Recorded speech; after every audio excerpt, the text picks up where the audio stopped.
Salutare, prieteni!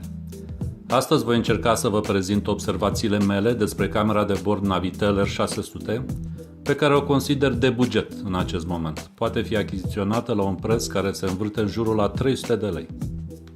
După ce mi-am făcut datoria de cumpărător avizat, aflând cam tot ce se putea despre această cameră de bord, am făcut achiziția.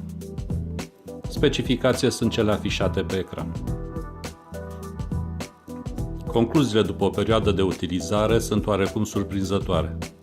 Nu poți avea încredere în tot ceea ce citești pe internet.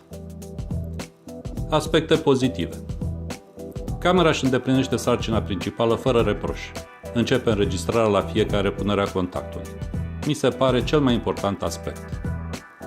Înregistrează în buclă 1, 3 sau 5 minute sau poți alege din meniu să înregistreze continuu.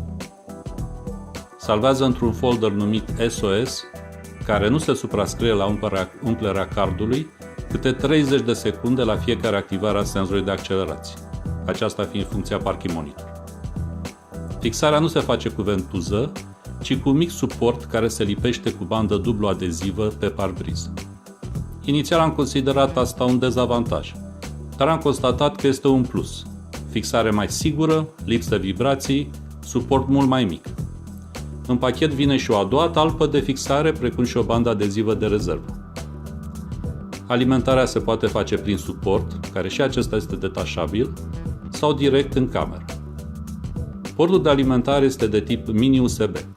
Mă întrebam de ce oare au ales acest tip de conector, care nu se mai folosește la dispozitivele noi, dar am constatat că este mult mai solid din punct de vedere mecanic decât un micro USB. Iar în acest caz, spațiul mai mare ocupat nu este o problemă, cum este în cazul telefonelor. Există un acumulator în suport, dar camera are, total neașteptat, și un condensator sau o baterie de capacitate mai mică în interior.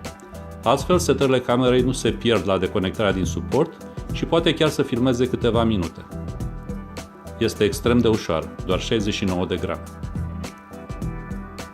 Aspecte negative.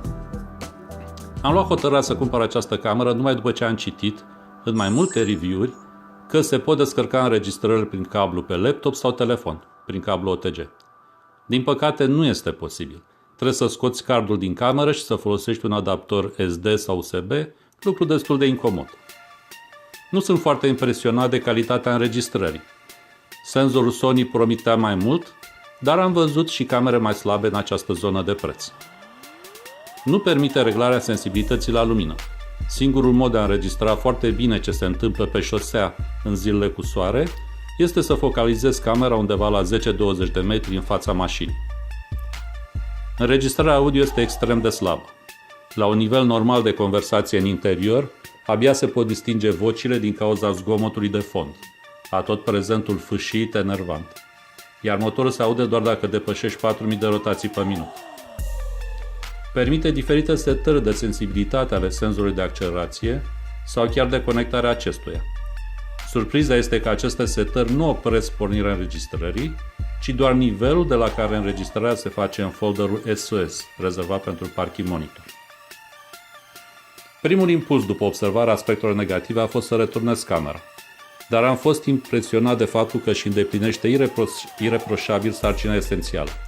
Pornește înregistrarea întotdeauna la punerea contactului și înregistrează destul de multe evenimente Parking Monitor folosind acumulatorul încorporat. Concluzia mea.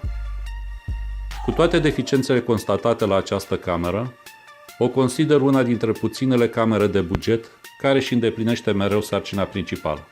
Înregistrează tot, întotdeauna. Pot spune că de multe ori este enervant faptul că nu poți dezactiva pornirea înregistrării. Atunci când vrei să scoți cardul din cameră, trebuie să fii foarte atent să nu o miști deloc, altfel pornește și risci să corupă cardul microSD. Și nu uitați că, de obicei, prețul reflectă calitatea produsului. Un produs cu un anumit preț nu poate avea specificații la fel de bune și o fiabilitate identică cu un produs care costă de 3 ori mai mult. Inteligența noastră populară a sintetizat asta în câteva cuvinte. Sunt prea sărac să-mi cumpăr lucruri ieftine. Sper să vă fie de folos observațiile mele. Pe curând!